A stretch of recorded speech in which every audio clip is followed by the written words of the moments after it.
talking to this guy that I met on Hinge, right? And everything was going amazing. Everything was going great, actually. The communication was there.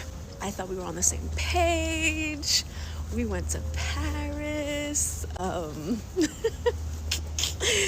We were going on dates every week, having phone calls, phone conversations every night. And then all of a sudden, his demeanor changed, and I realized it, but I didn't say anything. He asked me to be his Valentine early January, right?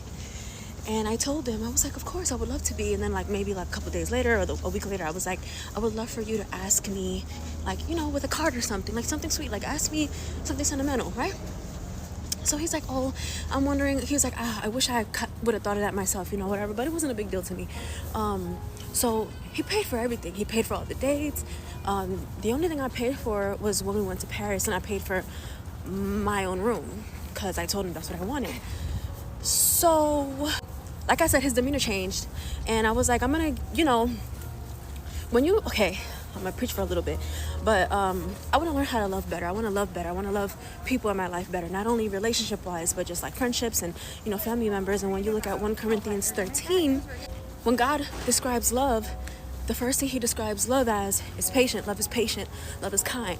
If I want to love, and if God is love, the first thing that God says love is patient. So if this man is having a hard time, something is weighing heavy on his heart, let me be patient with him. Let me give him the time to get his words out, right? 4 days pass. We finally end up having a conversation. Why he's acting the way he's acting? Because, all of a sudden things have changed. Basically, he says that he wants to be, he doesn't know if we're compatible because he wants to be in a dynamic where he treats, then the girl would treat, then he treats, and the girl would treat. And so I'm like, are you looking for 50-50? And he was like, no, maybe 75-25, vice versa. Sometimes me, sometimes them, sometimes me. And I was like, I've explained to this guy multiple times that I'm that way when I'm in a relationship. You're courting me right now. You're not my boyfriend. But you're courting me. You're getting to know me. And, we're going on dates. So, yeah, I am expecting for you to pay. But we've been out before, and I've paid because I realized he was paying for a lot of things. And I told him, that's something I do when I'm in a relationship, but I really like you. So can I, treat you back? So that was kind of BS, you know what I mean?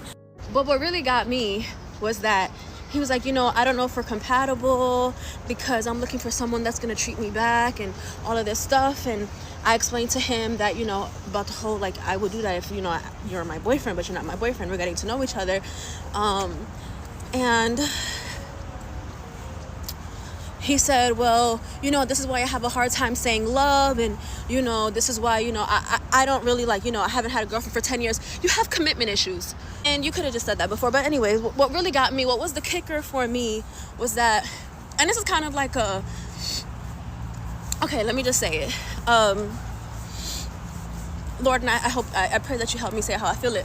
Little did he know I had just bought him, I started preparing his Valentine's Day gifts, I got him a YSL cologne because he said he wanted to have a signature scent. He's not really into scents like that. He wants to get into it. I got him a YSL cologne, right? I was gonna make him a boyfriend basket. He's not my boyfriend. I was gonna make him one though because I like him. So I bought that.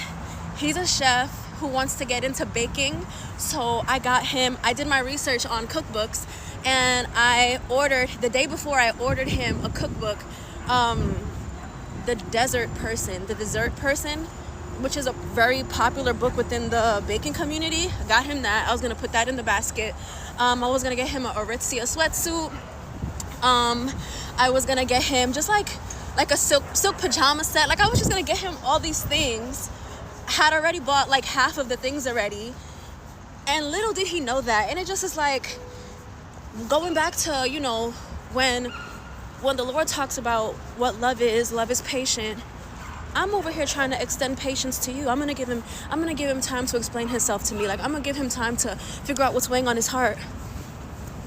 You couldn't do the same for me. So I asked him, I didn't tell him though. I didn't tell him all of these things. So I'm like, so you're unsure about me? He hesitated. I said, you're unsure about me. So if you're unsure about me, I'm 100% unsure about you now. And I will never sit here and try to invest into someone who's unsure about me. So I took my exit. So I think my dad's about to have a new cologne, or one of my best friends. But am I gonna stop believing in love and all of that? No! Let me tell y'all what I just heard. So I know this guy that used to be married. And I mean used to be. Cause honey child, his ex-wife, let me tell you what she did. She was always really big on girls' trips. Even though she had like 2 or 3 kids. But you know what they say? A mama gotta have a life too. So one day she was at work.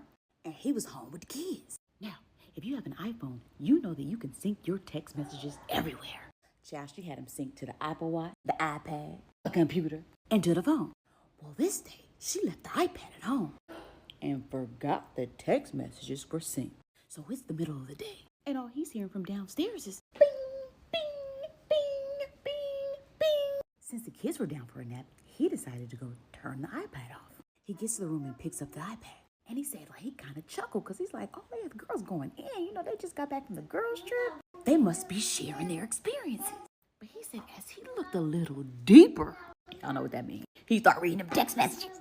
He started seeing how the girls were talking about all the eggplant they had just gotten on that previous weekend. As he reads the text messages, he's like, oh, it's such and such saying this.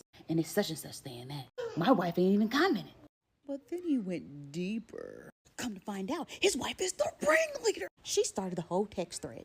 She was talking about legs here, legs there, threesomes, orgies. So now curiosity has got him by the gonad. He decides to explore. He opens up the Facebook. He opens up the Instagram. Come to find out, she had a plenty of fish and a Tinder. And there were messages upon messages upon messages of her infidelity. I mean, she was telling people she ain't want him. How he had a little pimpin'. She was even talking about how she didn't want her kid. What the kids do? So you know me. I asked, what did she do when you confronted her? He didn't. He packed up his kid, went to his mama's house, and filed for divorce. Apparently, she didn't know any of this until they got to court, where he won full custody, alimony, and child support. Oh, guess what? Come to find out, one of the kids ain't even his. It's a friend of a close friend. But he takes care of all the kids. He has a new woman, and he's about to get remarried. Goes to show you, men aren't the only dogs out here in this world, child. Have a good day.